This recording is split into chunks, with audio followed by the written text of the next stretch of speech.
visiting a community aquaponic farm in one of Hong Kong's most storied fishing towns, and getting a full tour with the founder.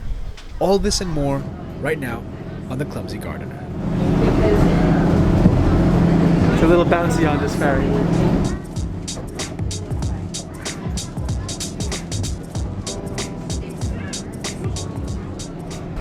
Today we're at Tai O, an old fishing town on the western part of Lantau Island. I'm tagging along with our friends at Common Farms, an indoor microgreens operation that we visited a couple of weeks ago. They're headed for a community building field trip, and Jessica was kind enough to invite me along to meet Leon soon. He's set up an aquaponic farm that typically has most of its day-to-day needs cared for by a group of elderly volunteers. Can we leave our luggage here? To me, I think aquaponic is interesting. On one hand, it's very productive. On the other hand, it needs very low human power. Even the old ladies, the eldest one in my farm is 96, can still work in the farm. So Leon's giving the Common Farms team a tour on some of the more technical aspects of his farm. We're going to have a chat with him a little bit later. Until then, let's get some close-up shots of what they're growing here.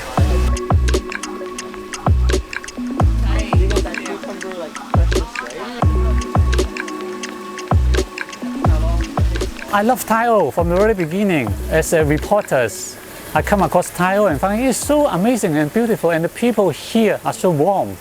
So I come visiting this from time to time on my own. Actually, I'm a retired photographer.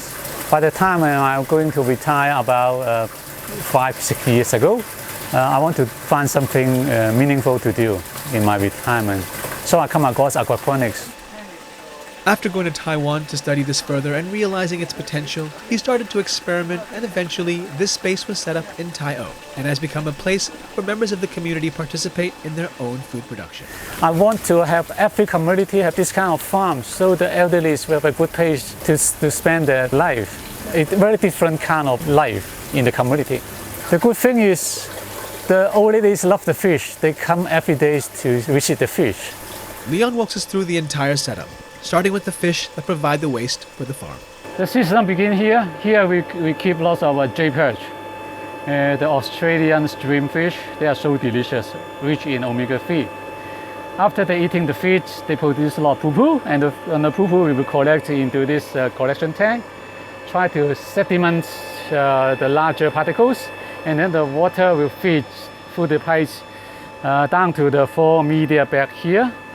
And then there are actually lots of media here. They will hold up the nitrophile bacteria, break down the poo-poo into nutrient for the plants.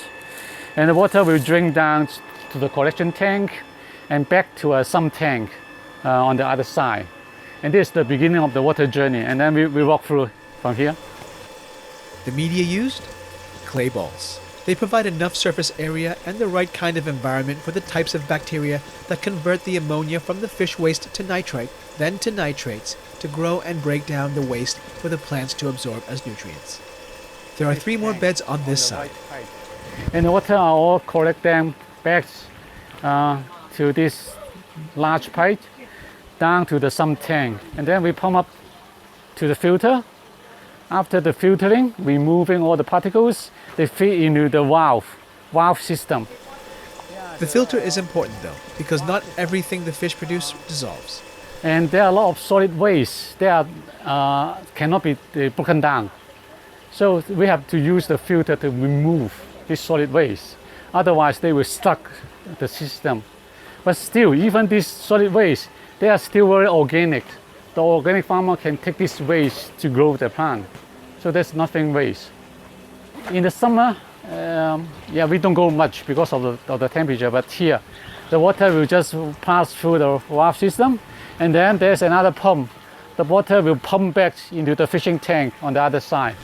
At the end of the cycle, there's also a green wall that gets its water from the raft system. And despite the heat, there's still some strawberries growing up top. There's still some red over there. Yeah, you can see a little. Okay. Oh, tiny, but That's a yes. That's a yes. So it tastes good. Japanese. nice and ripe. Leon also breaks off one of their most productive crops, red okra, for me to try. 都好甜喎。And it's not as not as sticky, not as mucilaginous. Yeah.